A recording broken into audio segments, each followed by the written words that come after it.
Will you pray with me?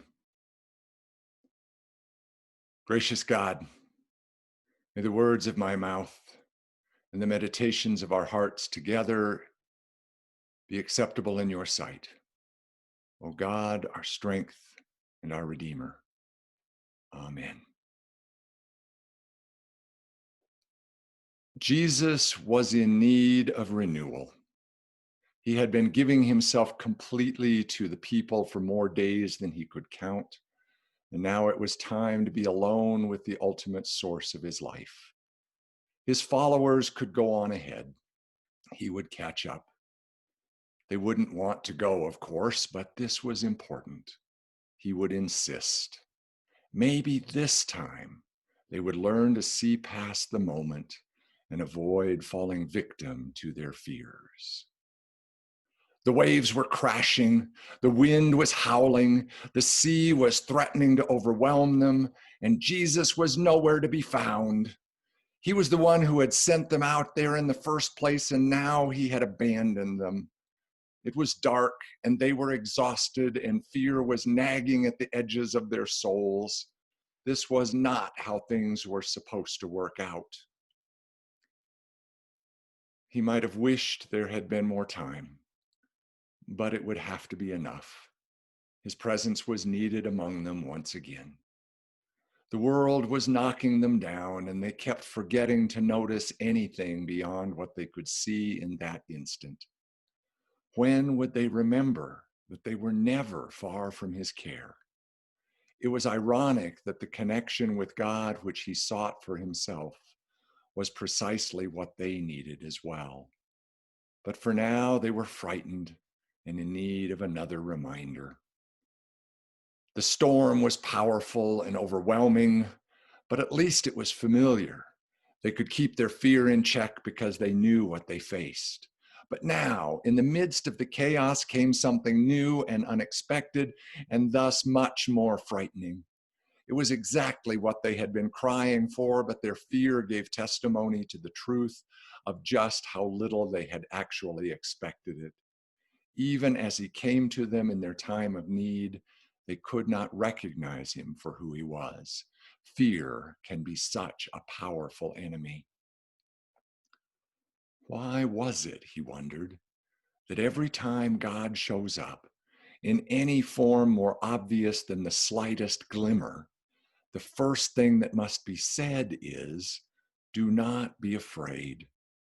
But if that is what it took to reach them with God's comfort and God's grace, then that is what he would do. They could face whatever storms the world might throw at them, if only they would remember that they were never alone. He saw such potential in them, and there was so much work for them to do out here in this storm-ravaged world. But first, their fears must be calmed. Then, perhaps, their confidence could begin to grow. It's me. Don't be afraid. They wanted to believe that it was true. Part of them knew that it was possible because they remembered other times when they had experienced his powerful presence. But in the midst of the wind and the rain and the waves, it is often so easy to believe that the world has always been the storm and always will be as well. Sometimes what is required is an impulsive leap. I'm not absolutely sure that it's you, Peter said, but I'm willing to be convinced. Call me out of my fear. He had to smile. Peter was always full of such wonderful surprises. His exuberance would often get him in trouble, but it was also the source of amazing possibilities.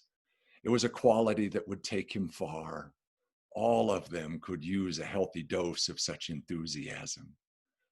Okay, there is a way past your fear, but it will require trust and it will require risk.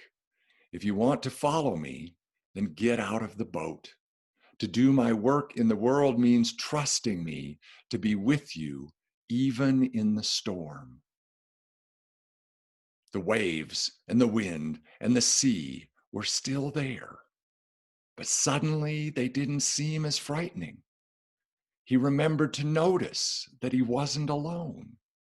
It wasn't all up to him.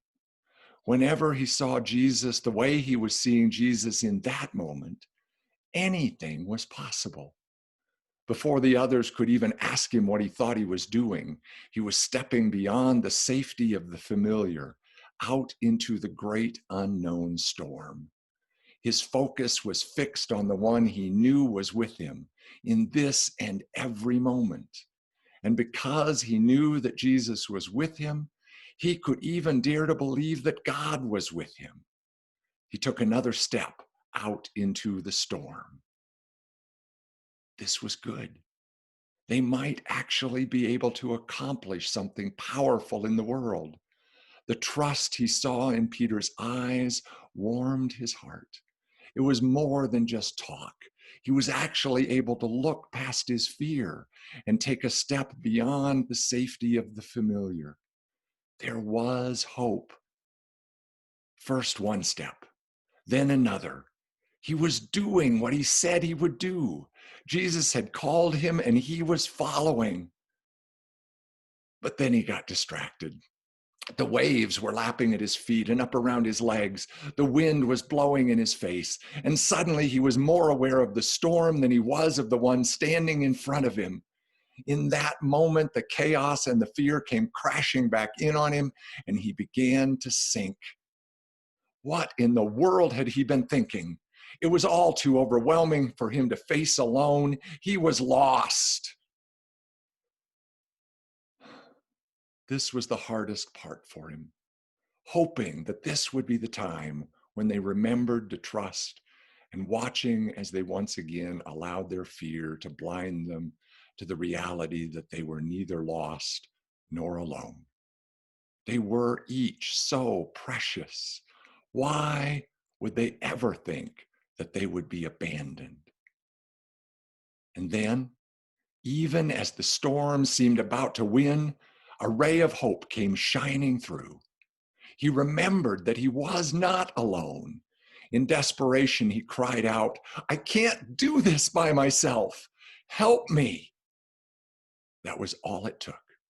In that moment, his hand was already reaching out, lifting up, embracing, calming fears.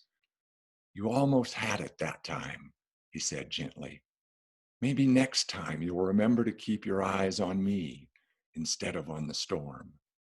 But that would be next time. He would keep working with them for as long as it took, day by day, moment by moment, through the victories and the setbacks. He knew that sometimes they would remember and sometimes they would forget. Sometimes they would notice and sometimes they would ignore, but always he would be with them. And together, there was nothing they couldn't do. Amen.